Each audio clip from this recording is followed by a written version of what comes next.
we meet again? No opening statement. No? Let's just get some questions. Okay. All Let's just do it. right. All right. Let's shorten it as much as we can.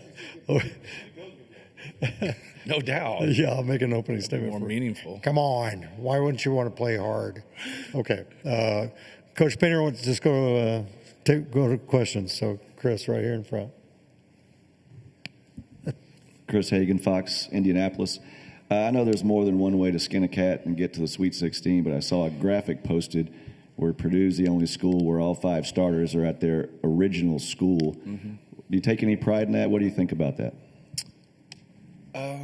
Well, first of all, we're somewhere where there's good high school coaches and there's good players. I think that's probably the number one thing for us is that, there's a lot of guys for here, in the state of Indiana for us to recruit.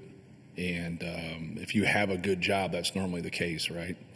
And but we've just stayed the same path as we have before. Like we've taken transfers before, even though we've taken 2 people out of the portal in 4 years, probably the fewest amount in the country. But we still took someone out of the portal that was a big piece for us last year, going to the Final Four, in Lance Jones. And we're gonna get a guy or 2 here in the portal in the spring. So it's just kind of the way in terms of like how you recruit and how you go about things. Probably the fact that we've been able to keep guys sometimes kind of blows your mind because it's hard, right? If you have 13 guys on scholarship to keep everybody happy. But education's always been a part of our equation. So I think when guys maybe don't play as much or don't start or get their minutes or whatever, you really got to think, I'm going to transfer and then go somewhere else and not get a degree at Purdue. And so like the 2 guys that left us last year, I made them a year before tell me if they wanted another year. I wasn't going to wait to the spring and just, be in limbo. So I gave them a couple weeks and said, hey, just let us know. But, Mason got 2 degrees from Purdue. Ethan had already graduated and was working on a master's. So, both of those guys then, had a change of heart after the season that they wanted to play another, but I'd already used those scholarships. So it makes more sense to do your work in the fall than wait till the spring. Just because now you see so many guys out here getting recruited with crazy money being thrown their way. So it'll be interesting to see where we go from here, though, because there's no doubt that we're going to, use the portal. We're just probably not going to use it as much as everybody else. Right, here's Zach. Zach Osterman, Indianapolis Star. Matt, this will be, if I'm not mistaken, the first time you've coached against Kelvin since his time at IU. I'm just curious kind of what you remember maybe about those games. I think you played each other 3 times back then, but also maybe just kind of like that time just in the state and the rivalry. You both kind of arrived around the same time. I think you a year before, but just kind of what you remember about the rivalry then. Yeah, they won 2 out of 3. They manhandled us at their place one time. The other time we played at their place, they won again. But the game was closer. We missed some free throws down the stretch. Eric Gordon played well in the game. That's what I remember about that. The other game that we won at home, David Teague had 32. Got a lot of baseline action for David Teague. He made some really tough shots in that game. Carl Landry had a good game. Those were our 2 best players then. So that's kind of what I remember, just from that, just from like the rivalry and everything that like kind of goes into those games. And but yeah. Right here, back in the back. Dustin Schutte, Sports Illustrated, Purdue. Matt, at times this season, guys like Camden and Miles, for lack of a better term, maybe were a little gun-shy when they had some open looks, but they didn't seem to have that issue in the first 2 rounds. Just how important is that when you play a team that's so plays so well defensively like Houston? Yeah, Houston is a fabulous all-around team. Number 1 team in the country in defense, but also 3-point percentage. And they have players, that come off the bench for them that are great players. And it's one of those things that they're so good defensively. If you don't take that shot, it's kind of like facing a real pitcher in the major leagues, and you get that good first pitch and you take it, you're probably not getting another good pitch. That was a mistake. So when you get shots, you got to take them. Because when you don't take them, you can end up with shot clock violations. You can end up with just pick six turnovers. Like they're so active and they do such a good job disrupting the basketball, whether that's their post defense and their doubles, or it's their aggressive ball screen defense, or just playing passing lanes and just their overall pressure. I could go on and on about it. Like they're an elite defensive team. So it's going to be important for us to let it rip. But it's also important for us to do that no matter who we're playing. Like you're referencing real stuff there. Like, when the coaching staff and everybody on the team is telling those guys, like, hey, you got to take your shots, and then they're pausing or passing them up, like that doesn't help our offense whatsoever. We don't have 5 guys out there creating for us. We have a couple guys creating for us. So it's important to take the ones that come your way. Right here, Bob. Matt, Bob Kravitz, Indy Monthly. How do you explain TKR's growth this season? And you saw this coming a couple of years ago, even when he was still under Edie's shadow, under his shadow. Yeah. I would just say his work and the time that he puts in individually more than anything. Like who are you when the coaches aren't around? Who are you in the off season? And Trey's put a lot of time into it, but just working on his own. Like he's worked on his body. He's a guy that is very unique. He's physical, but yet he's skilled. And I think the number one thing for him, anytime you're a good player and you can score, it normally teaches you how to pass. Because you're getting a lot of attention. Like you should be a good passer. And he's become a really good passer and a really good decision maker. And that's going to be real important in this game. But no, just proud of him for his work. But anytime you put, that purposeful work into it and you know what you're doing and you know how to apply it, you're going to make a big jump. But it's also the opportunity. With Zach leaving, it was a big opportunity for him to step in there. Chris Whitlick, CBS 4. Matt, 1 year ago, you guys were the hunted. At this point of the season, you made it all the way to the championship. This year, obviously very different. Does it feel different? Does it affect things differently with this year's team as opposed to 1 year ago? Yeah, not really. Not really. It's one of those things where every game is tough. Like we were sitting here last year and we had to play Gonzaga in this game, and then we ended up playing, Tennessee. So now being able to play Houston, who had just now this year just played Gonzaga in a very close game. So everybody's, great. Like nobody messed around and ended up in the Sweet 16, right? They had to earn their way here. And if you look at Houston, you could argue that they're the best team in the country, especially after their first 5 games. They lost their 3 of their 4 games early.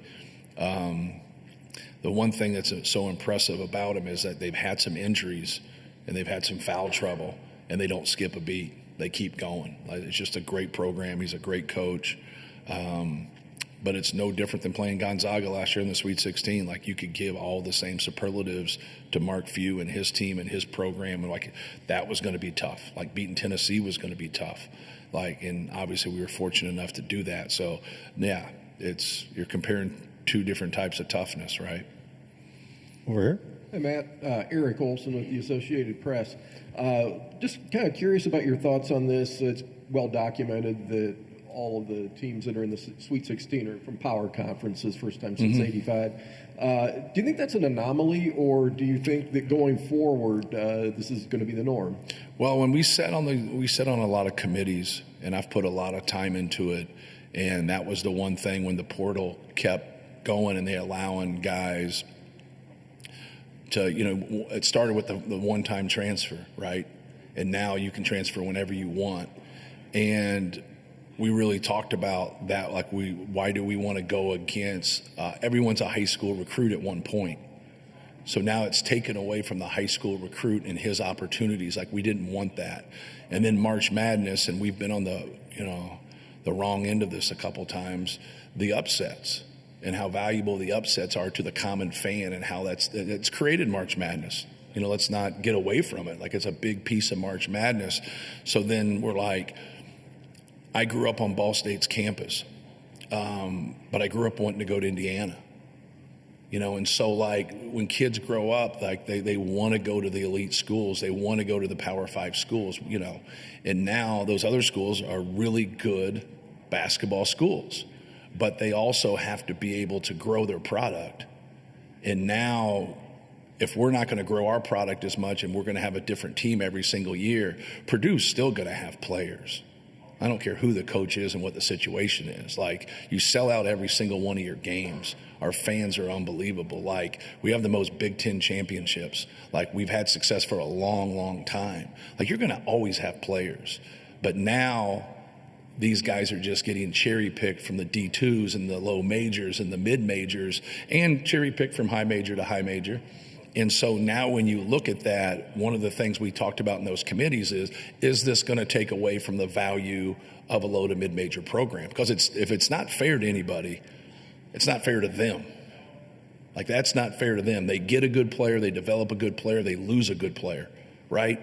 And like, that piece of it, we talked about taking away from high school recruiting, which it has, and we talked about taking away from the low to mid-major programs. Now, time's going to tell, like, how true that is, right? Obviously, it looks like it's trending that way, but we'll see through data. And the other thing that we talked about was, what you want in life is opportunity more than anything. And 99% of all college basketball players are not pros. Like digest that and understand that. Like, these opportunities for these young men and women to take is not just like getting an all-conference plaque on the wall. It's allowing them a better opportunity to have a successful life and have their own family. And not for everybody, right? Like, some people are going to be successful. Their dad went to college, their grandfather went to college, their great-grandfather went to college. You could just go on and on and on. Some people come from a single-parent home, some people that didn't go to college, whatever. And if we're just chasing basketball and we're devaluing education, like, what are we really doing here, right? So from a basketball standpoint, I think there's some things that you got to look at, and there's also some things from an educational standpoint, and to make sure that we're doing everything in our power to help them out, because a lot gets talked about. Okay, these guys haven't been paid in the past, but education has also put us in some great positions there, and I understand that, and I don't think there's any coaches that want to get away from that. But I don't like when you have 200, 300, 400, 500 kids put their name in the portal and they had a scholarship and now they don't. Like, what about them? You're saying, well, that kid should be able to do what he wants. And people that are successful don't always do what they want. They do what's best for them. And we get away from that. But that's what we're here for. We're here to help them and fight them, but also be an advocate for them with that fight. And so, like, that piece of it has got to get fixed. Because now, if some kid was only going to get an education because he was good in basketball, that's a good thing. And now he has a better chance to be successful in life. And now if he just jumps schools and he thinks, I'm going to go in the portal and get money and get a better situation, and now he doesn't get a scholarship when he had one, and now he never gets a degree, which we all know a lot of people out there have been very, very successful without a degree. But we all know it helps from a percentage standpoint. There's no doubt that it helps, young people. So I think those are the type of things that we got to make sure we keep in perspective, not just, hey, this kid should be able to go where he wants. Coaches, leave their schools and go other places and do that. And I understand that's a valid argument. It's a very valid argument. But there's a big cohort of young people in there with a lot of different examples in there. And it's always been our responsibility to try to set the framework of that so everybody has the best chance to be successful. And that really has much not to do a lot with basketball, but basketball really being a vehicle for life. We have time for a couple more for Coach Painter right here. Elsie Norton, SB Nation. When you have a point guard like Braden who's seen all kinds of different defenses and individual matchups in his career, does that make your preparation a bit easier on you when you're getting ready to play a team with a defense like Houston's? Yeah, it makes it easier on me, but it's still difficult. The best thing I can do for him is go and play teams non-conference that is like Houston. If you didn't play, we didn't play Houston. But playing Auburn, playing Texas A&M, playing Ole Miss, playing Marquette. Like, those are some of the people he's played against some really good programs, some really good coaches. But this might be the biggest challenge he's had. This is the number one defense in the country. This is a big challenge for our team, but he does a lot for us. but that we're just hoping through our experiences that we've put him in the best position to be successful. I know he's looking forward to it, and he's very competitive, and he's had a great year. But that's the one thing from our standpoint that we try to do. Some people think like we overscheduled this year, but anybody be a fool right now to think that the teams that beat us in non-conference didn't help us to get to this point, because they were so good. Auburn's so good. Texas A&M is so good. Shaka Smart and like what they do, Chris Beard, like and how they operate, that's difficult to go against. And he's had those experiences. He's been in the Final Four. He's won 2 Big Ten championships. So he's had a lot of different experiences. But with all that being said, Houston's defense could be the best out of all those people I mentioned. Thanks, Matt. Thank you.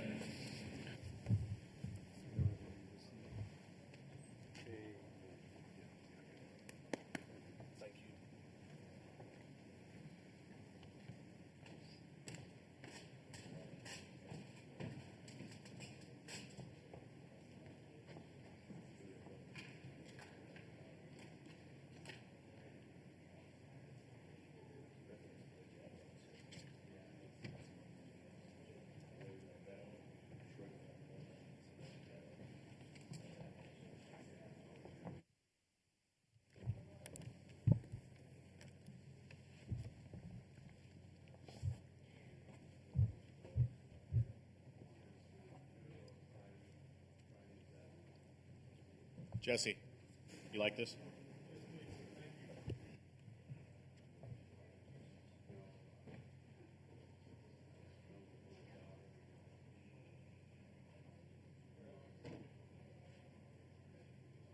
All right, we are being joined by the Purdue student athletes.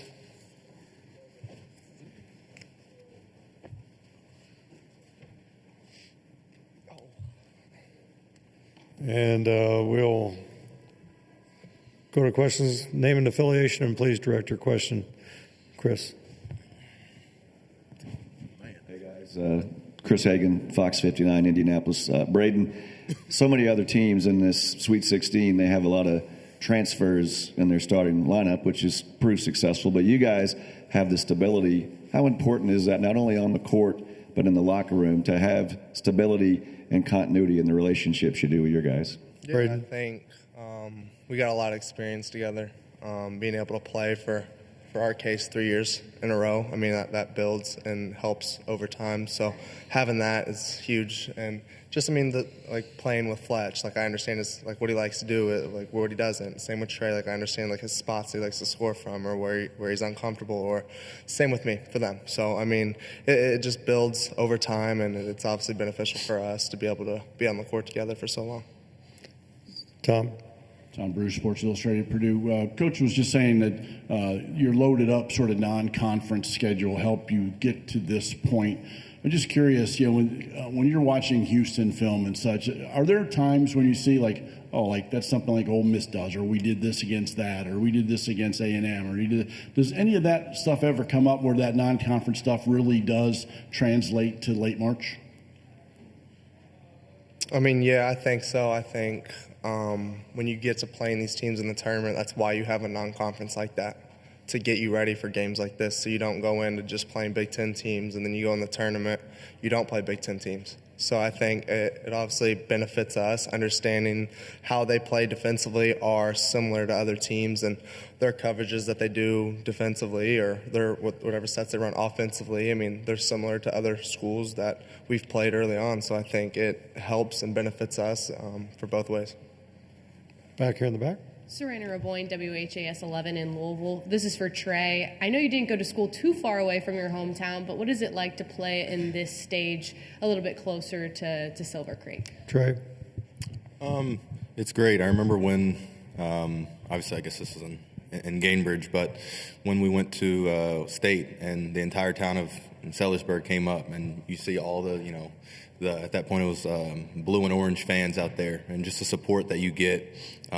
And so I'm happy that, obviously my family, but even relatives and people from Sellersburg and, everybody that I know can come to this game. It's going to mean a lot to me. Questions, please, right here, Bob. Trey, Bob Kravitz with Indy Monthly. What does all this mean to you? You spent all those years developing, you redshirted, now you're coming of age, you're putting up big numbers. What does all of this mean to you after a very tough summer where you put in a lot of work? Trey. I think that's something that I'll be able to answer, after my time, in college is done, better. Right now it's one of those things where it's just the next step. I've always thought of it that way, whether I've, succeeded or failed, it's the next step. You got to go to the next game. You got to, try to help your team win in every way you can. So that's how I've always looked at it. Right here. Dustin Schutte, Sports Illustrated, Purdue. Fletcher, at times this season, guys like Camden and Miles were maybe a little bit gun-shy when they got the ball and had open looks, but the last 2 rounds they were willing and able to knock down some shots. Just how important has that development been these last couple weeks when you play a team as defensively sound as Houston? Fletcher. It's been very important. Obviously, teams like to take away certain actions, and when you get it out of your hands and get it to those shooters, that's oftentimes the best shot, especially for Purdue. And they shoot such good percentage, and they put a lot of time into their shots. It's the best shot for Purdue when it gets swung to them, and they're going to continue taking, and we're going to continue to help us win games. Questions, please. Right here, Chris. Fletcher, when you think about how good they are in defense, only allowing 58 points per game, I know every possession is important, but even more so, and like you said, you have to value and take those shots. What kind of pressure does that put on that into the court? Fletcher.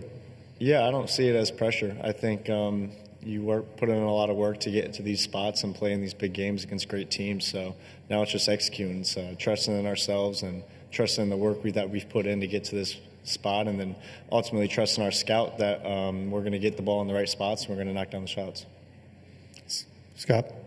Fletcher, I'm curious, what is it like for you to have your dad as such a big resource as a coach, as a scout, as a basketball mind as you've gone through your career? Yeah, my dad's been awesome.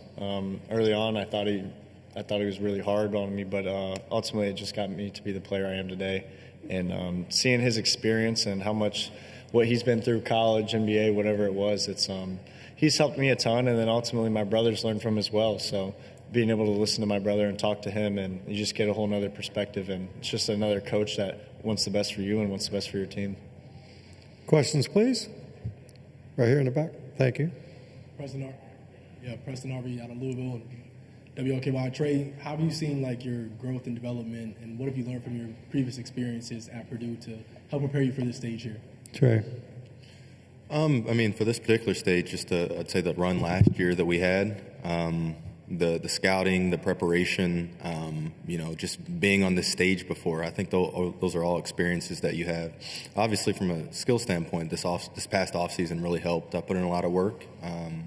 Like I said, I'm just glad it's paying off. Right here, Tom. Trey, Coach Painter mentioned earlier about you becoming so much a better passer over time. Can you just kind of explain that a little bit as to how you become a better passer and what all goes into that? That's as these guys will tell you, that's not a trait that I thought I was going to develop. But no, it's just one of those things where if, there's going to be people doubling me, or we're going to have open shooters that knock down a high percentage of shots. You got to get it to them. You got to get it to people who can really score the ball. And so I have confidence in everybody on our team. So it's the best look for Purdue. That was Trey. Questions, please. Right here. Dustin Schutte, Sports Illustrated, Purdue. Braden, obviously in the first 2 rounds you guys had the early tip-off times. You're going to play 10 o'clock, 10:30. Does your process change, or how do you prepare for such a late-night tip-off? Yeah, honestly, it's different. You wake up, you eat breakfast, then you get ready to go. But now we'll have time. I think we had to come in and have a shoot around here and stuff like that. So I think it'll benefit a little bit. It kind of sucks because for a competitor, you got to wait all day to go compete late at night. So I think that part sucks. But at the end of the day, you got to be ready. And I think playing in a game like this, like the Sweet 16, they'll get you amped up enough to where you're ready by game time. Right here, Bob. Yeah, Braden, what is it about their defense that makes them so imposing, Houston? Braden. Yeah, I mean, I think it starts with their bigs. I think their ball pressure is really good. I think they can corral the ball on ball screens, and they cause havoc. And then they got quick, athletic guards that are pressuring the ball. So, I mean, you're dealing with two tough defenders on you. I mean, for my case, coming off a ball screen or whatever whatever the read is. So, I mean, just that. And then when they're in the post, I mean, they got two big guys that are super athletic. And then they're really good with their traps. So I think just for us, understanding that and just being simple with the ball, I think we'll be fine. Questions, please? All right, seeing none, thanks, fellas.